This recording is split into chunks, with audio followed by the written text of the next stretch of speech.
and gentlemen, we'll start the proceeding for the day with Mool Mantra, and thereafter there will be 2 minutes silent to pay homage to the victims and our martyrs. एक ओंकार सतनाम करता पुरख निर्भव निर्वैर अकाल मूरत अजूनी सैभं गुर प्रसाद।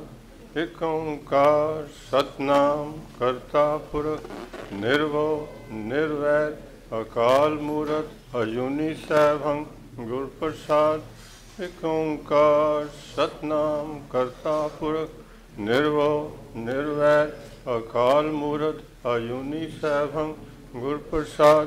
एक ओंकार सतनाम करता पुरख निर्भव निर्वैर अकाल मूरत अजूनी सैभं गुर प्रसाद। एक ओंकार सतनाम करता पुरख निर्भव निर्वैर अकाल मूरत अजूनी सैभं गुर प्रसाद। Good evening, ladies and gentlemen. May I request you all to stand in silence for 2 minutes in memory of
requests our President of the Sikh Pogroms, Pushpinder Singh, to start the proceeding. Fellow citizens, friends and family, this is the 32nd year after those ignominious year of 1984.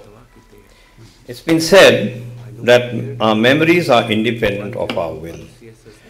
It is not easy to forget, especially the memories of devastating happenings and ravaging experiences.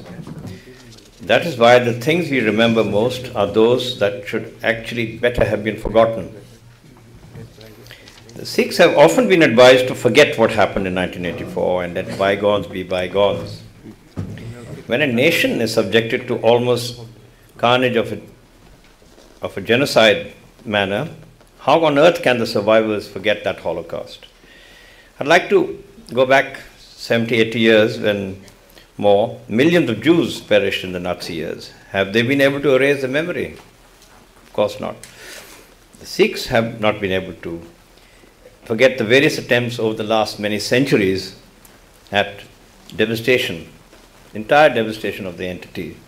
In the 18th century, armies were marched upon them to finish them off. There was a Chota Golgotha, minor Holocaust. Some years later, Ahmad Shah Durrani from across our western frontiers mounted an even more devastating attack and declared with the beat of drums that Sikhs have been exterminated. We didn't get exterminated. This event in our memory persists as the Vadda Golgotha.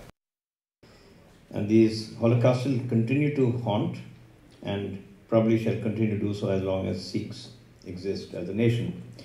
Okay, talking of our secular democracy, any action by a majority community is easily considered as secular, while an action by minorities to safeguard their interests, even their survival, is not necessarily palatable and is blatantly dubbed as communal. I think we're the least communal community in this country.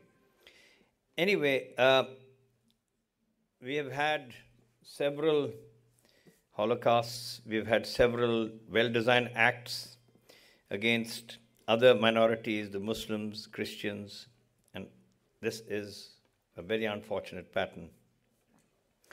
But we, Sikhs, remember very much the happenings of 1984. With anger and agony, the government did little to help the surviving Sikh widows and orphan children. On the other hand, some of the leaders who are all identified, and we know them, who organized the attacking mobs were honored by, in a way, providing them places in the Union Cabinet. And the story doesn't end. Commission after commission, committee after committee have gone on. 3 decades set up to inquire into the anti-sikh riots. They were not riots, they were pogroms. The commissions hardly did anything to assuage the injured psyche of the Sikh community. There were many private individuals, however, that made efforts to dig out the truth. The governments of the time simply ignored their findings. Therefore, it's understandable then that our psyche, the Sikh psyche, continues to smolder with continued anguish and resentment. Coming to the Sikh Forum, I shall very shortly have the pleasure to introduce Dr. Amarjit Singh Narang, who will give you a brief overview on the Sikh Forum. But this was established in the wake of 1984 and continues to communicate the program and the psyche and will continue to do this till justice is done.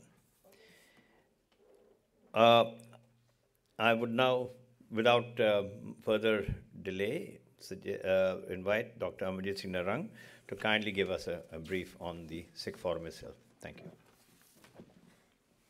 Honorable President, my fellow panelists on the dais, ladies and gentlemen, since I have been speaking from this forum for the last 32 years, I will not talk on the issue. Just for the information of my friends on the dais and those who are new here, I'll just take about 5 minutes to inform why Sikh Forum came into existence and why we are holding these meetings every year for the last 32 years.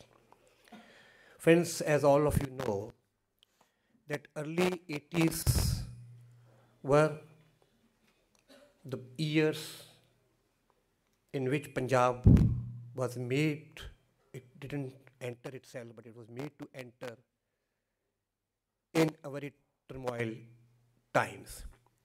Some of the Punjabis, particularly those who were concerned about the issues, social harmony, national integration, communal harmony, they formed a group called Punjab Group. The people who formed the Punjab Group included persons like Kuldeep Nayyar, Inder Gujral, General Jagdish Singh Arora, Dr. Amrik Singh, some of us in that. In spite of our best efforts, nothing could happen, and ultimately, come Varinda. So, in spite of all that, 84 happened.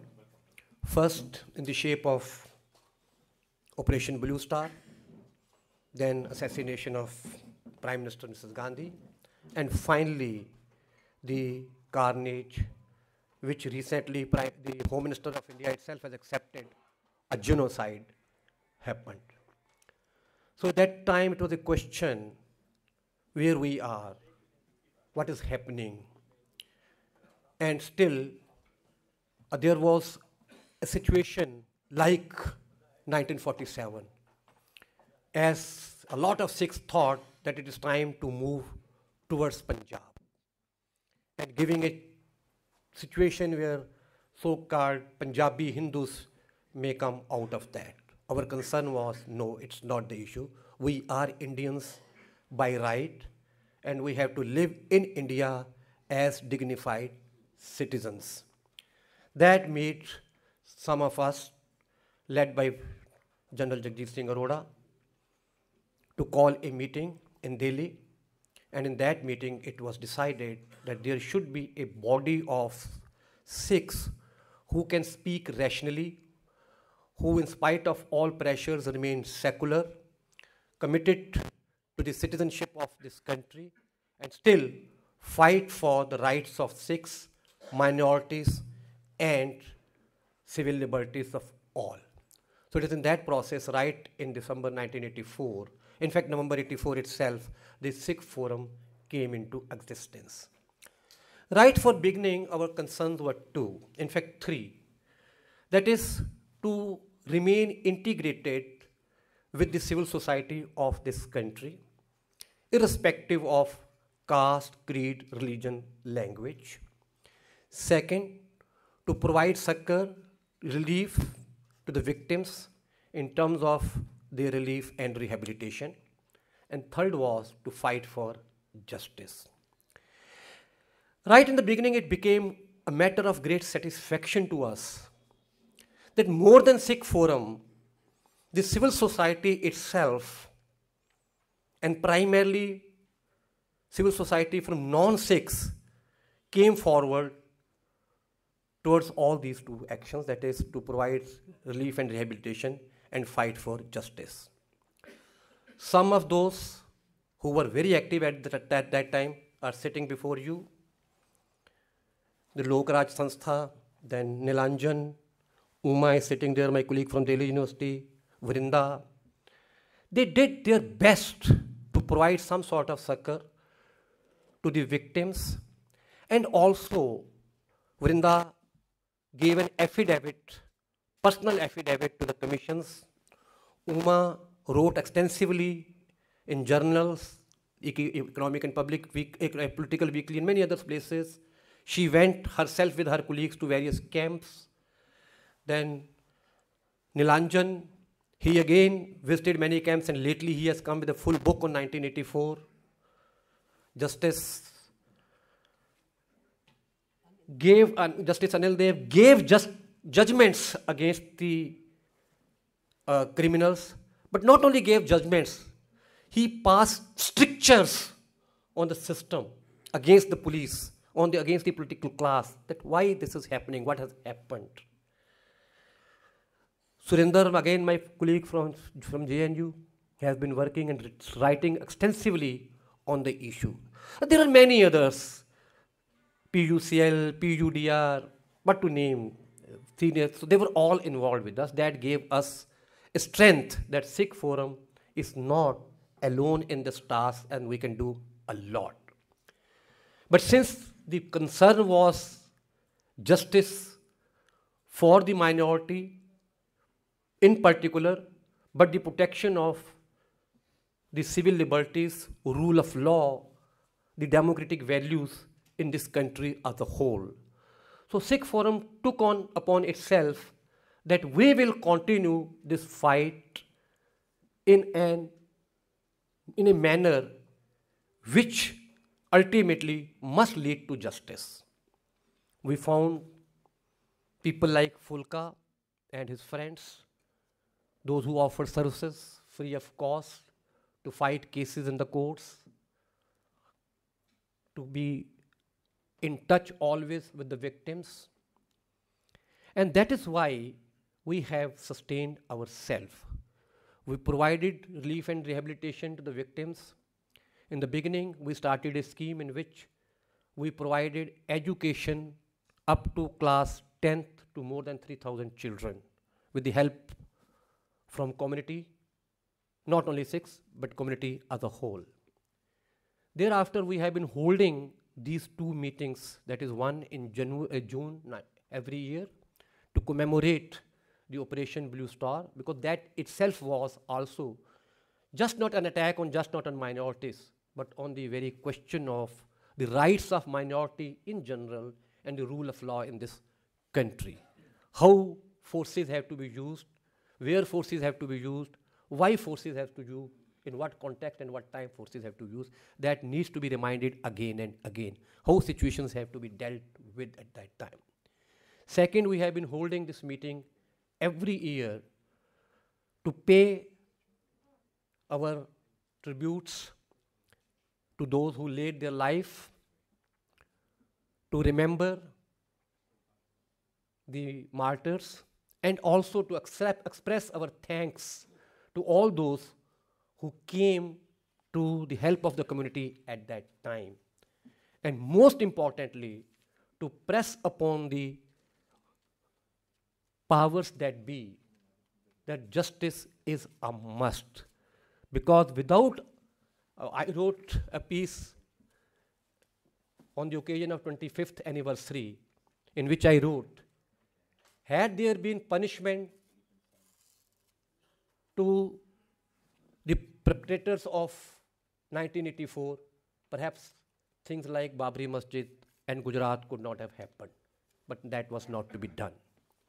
Again, all of us have been writing about this, and lately you might have seen this pamphlet, which again I have written, to remind the states B, and I will conclude with that, that why we are organizing these meetings. It's not simply to keep the issue alive for the sake of it. I have quoted in this article a former Director General of Police who took over the Director Generalship of Punjab Police immediately after 1984. I'll just quote one paragraph from him and I'm done. He wrote that it was in 2006, Kripal Dhillon, the former Director General of Police of Madhya Pradesh and later of Punjab, Sikh children who have been mute and terrified witnesses to the brutal killings of their fathers and brothers, molestation of their mothers and sisters, and plunder and destruction of their homes, have grown up to be angry and bitter young men.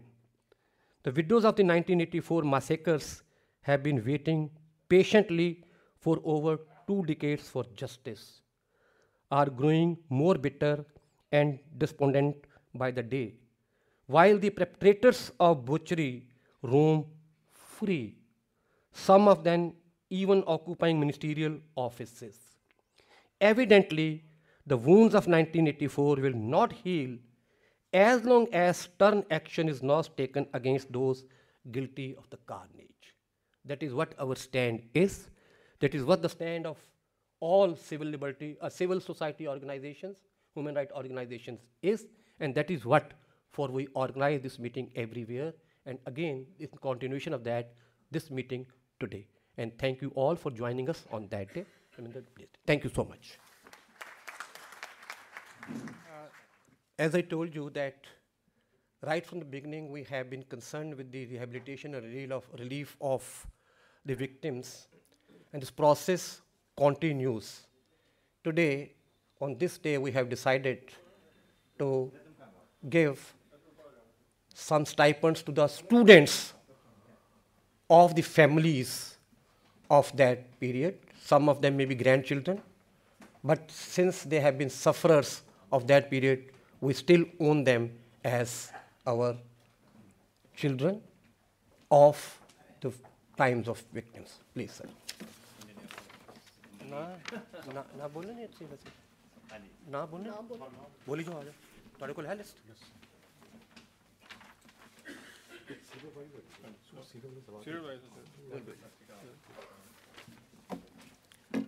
Good evening, ladies and gentlemen.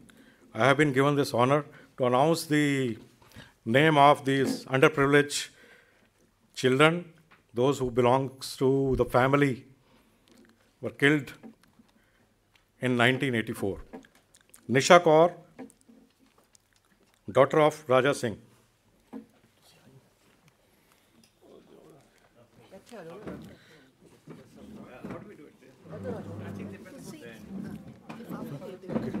Nirmal.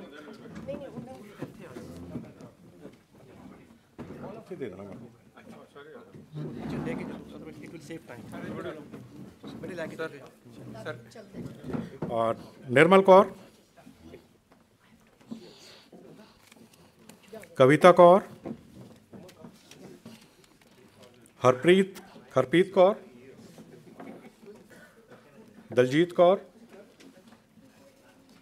Preeti Kaur, Pooja Kaur,